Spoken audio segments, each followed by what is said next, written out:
ഞങ്ങളുടെ ഈ പോക്ക് ചെന്ന് നിന്നത് ഗോവൻ സെൻട്രൽ ജയിലിലാണ് കേട്ടോ.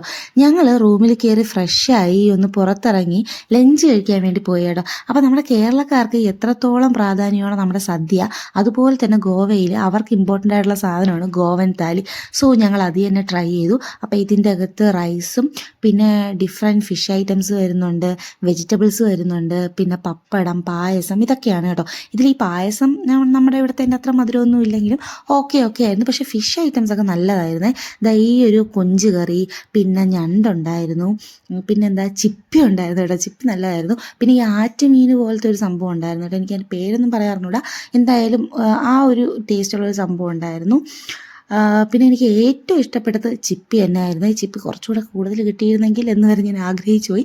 അങ്ങനത്തെ ഒരു ടേസ്റ്റുള്ള സാധനമായിരുന്നു. സോ എല്ലാം കൊണ്ടും നല്ലൊരു ഫുഡ് തന്നെയായിരുന്നു ഇവിടെ താലി. നിങ്ങൾക്ക് വേണമെങ്കിൽ ഒരിക്കൽ പോകുമ്പോൾ എന്തായാലും ഒന്ന് ട്രൈ ചെയ്ത് നോക്കുക. വെറൈറ്റി ടേസ്റ്റൊക്കെ അറിയാമല്ലോ. പിന്നെ ഇവരുടെ ഫിഷ് ഫ്രൈ എന്ന് പറഞ്ഞാൽ റവയിൽ മുക്കി പൊരിക്കുന്ന ഫിഷാണ് കേട്ടോ അവരുടേത്. നമ്മൾ സാധാരണ ഫിഷ് ഫ്രൈയും കിട്ടും ചില റെസ്റ്റോറൻറ്റിൽ. പിന്നെ ഇവിടെ കിട്ടുന്ന അത് കണ്ടോ, കാണാൻ തന്നെ ഒരു വെറൈറ്റി ലുക്കാണ്.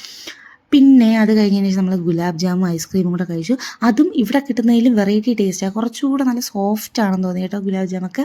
എന്തായാലും നല്ലൊരു സാധനമായിരുന്നു. സോ ഞങ്ങൾ ഗോവ കലങ്കൂട്ടുള്ള റിറ്റ്സ് ക്ലാസിക് എന്ന് പറയുന്ന റെസ്റ്റോറൻറ്റിലാണ്. അത്യാവശ്യം നല്ല ഫുഡ് തന്നെയായിരുന്നു. So if you want you can try there. So by.